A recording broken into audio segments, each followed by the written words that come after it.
Саламатсыздар ма? Менің есімім Ғабиден. 2007 жылы Қытайдан келгенмін.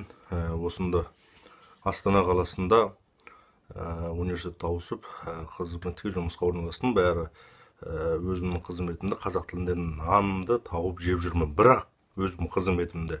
Ал бірақ мен тағы бір жерден бір зат сатып алу үшін, тағы бір яғни бүгін оптикаға бардым, өзіме көзілдірік, көзімді қорғайтын көзілдірік сатып алу үшін.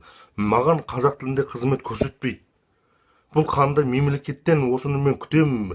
Менің Қазақстаным деп келдім ғой, Қазақстан қазақ тілі, мемлекеттік тілі қазақ тілі деп келдім ғой. Маған осы мемлекеттік тілде кез келген жер қызмет көрсету керек. Мен намысым таптамау керек. Мен орыс тілін білмегендігім үшін, орыс тілін анау бала кезден оқып үйренбегенім үшін мен оны қызығушылығымда жоқ, оны үйренгім де келмейді. Не үшін ол бір мемлекеттің басқа бір мемлекеттің тілін біздің мемлекеттік тілмен қатар қояды?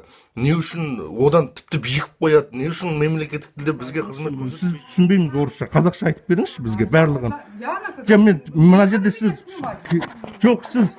не үшін түсінбеймін? Мен құқығымды әлі мойындамай тұр. Мен құқығым таптап тұр. Мен не үшін? Жоқ, мен правам бар.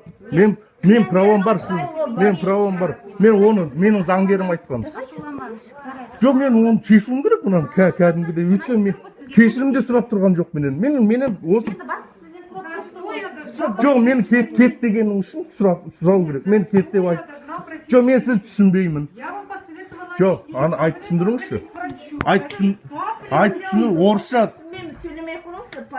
Сіз сөйлемей қойыңызшы, түсінбейміз сізді. Енді бұл кісі былай айту керек бізге. Түсінбесеңіз, жақсы, хорошо. Жоқ, түсінбесеңіз, хорошо. Басқа адам бар, шығады деп айту керек бізге. Мен намысыма тиіп тұрды, мен намысыма. Жоқ, мен сіз түсінбеймін, сөйлемей қойыңызшы. Сіз ғана емес екеніңізді, Астана бойынша оптика толып жатыр. Просто сіз клиентке нормальный қызмет көрсету керек. Қызмет көрсету керек. Жоқ, сөйлемеңіз, пожалуйста, сіз түсінбейміз сөйлегенмен, орысша түсінбейміз біз. Мен түсінбеймін сөзіңізді. Түсінбейміз. Жоқ, қалай дұрыс сөйлейді, қазақша сөйлемесе. Сөйлемесе, сізді шақыру керек қой, сізді шақыру керек қой. Сіз шақыру, жоқ, мына кісіні шақырмайсыз ба, кел деп. Жоқ, не деп тұр, сөйлемей қой деп, сөйлеме деп айтыңызшы, пожалуйста.